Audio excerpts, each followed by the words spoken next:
bir mamlakat bo'lgan ekan. Bir mamlakatda podshoh 1 yilgagina saylanar ekan. 1 yildan keyin uni bitta orolga olib borib tashlashar ekan. Doimiy holatda shu ish takrorlanar ekan. Bir kuni bitta podshohni muddat tugagan orolga olib borib tashlab qaytib kelishyapsa, bir kema talofatga uchragani bir dana to'singa bir yigit osilib kelayotgan ekan. Hali yigitga aytibdi, biz seni qutqarib olamiz, bitta sharti bor, bizga shoh bo'lasan, 1 yildan keyin seni shu orolga olib kelib tashlaymiz dedi. Yigit rozi bo'ldi. Shoh bo'lgani 3-kuni borib orolni men tomosha qilaman dedi. Kelsa orolda bo'rilar, sherlar yurganmish. Avvalgi podshohlarning jasadini yeb suyaklari qolib ketganmish.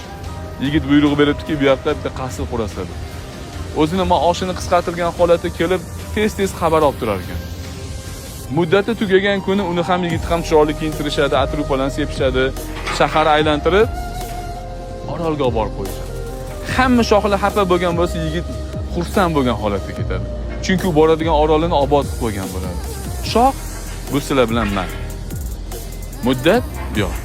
Orol bu yoq. Agar obod qilib qo'ysa, biz ham xursand bo'lgan holatda ketamiz.